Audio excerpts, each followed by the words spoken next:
இப்போ தான் நம்ம சேனலுக்கு நீங்கள் முதல் முறையாக வரீங்கன்னா தயவுசெய்து கீழே இருக்கிற ரெட் கலர் சப்ஸ்கிரைப் பட்டன் அழுத்தி சப்ஸ்கிரைப் பண்ணிக்கோங்க. கூடவே அந்த பெல் பட்டன் அழுத்தி ஆள்னு கொடுத்துக்கோங்க.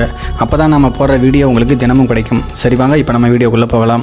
திருவள்ளூர் அருகே ஏகாட்டூர் கணபதி நகரை சேர்ந்தவர் 56 வயதான சந்திரன். இவருடைய மனைவி 50 வயதான வசந்தி. இவர்கள் ஆவடி ரயில்வே ஸ்டேஷன் சாலையில் பழ வியாபாரம் செய்து வந்தனர். கடந்த 25ஆம் தேதி இரவு வசந்தி இரத்த வெள்ளத்தில் இறந்து கிடந்தார். இது குறித்து வழக்கு பதிவு செய்த கடம்பத்தூர் போலீசார் வசந்தியினுடைய கணவர் சந்திரன், அவருடைய மகன் பாபு ஆகியோரிடம் விசாரணை மேற்கொண்டனர். அப்போது தன்னுடைய நண்பர் உதவியுடன் கொலை செய்ததை மகன் பாபு ஒப்புக்கொண்டார்.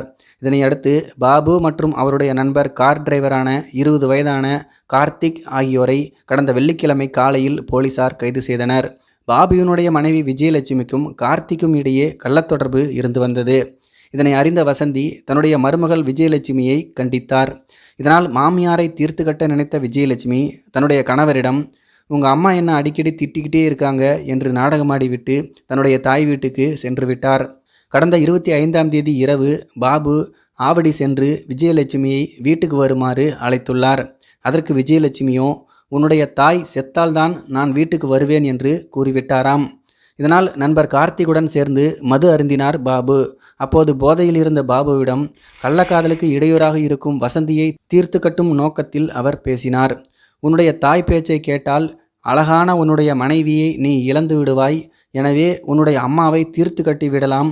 உன்னுடைய அம்மாவை தீர்த்து கட்ட நானும் வருகிறேன் என கார்த்திக் கூறவே பாபுவும் அதற்கு உடன்பட்டுள்ளார்.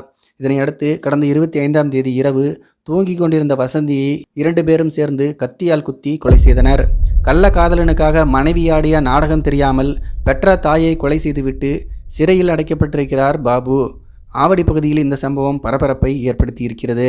இதுக்கு தான் அந்த காலத்தில் பெரியவங்க சொல்லியிருக்காங்க, கண்ணால் காண்பதும் போய் காதால் கேட்பதும் போய் தீர விசாரிப்பதே மெய் அப்படின்ட்டு. இதை பற்றி உங்களுடைய கருத்துக்கள் என்ன அப்படிங்கிறது கீழே இருக்கிற கம்பாஸில் தெரியப்படுத்துங்க. மேலும் இது போன்ற வீடியோக்களை பார்க்க நம்முடைய சேனலை சப்ஸ்கிரைப் பண்ணிக்கோங்க. நன்றி, வணக்கம்.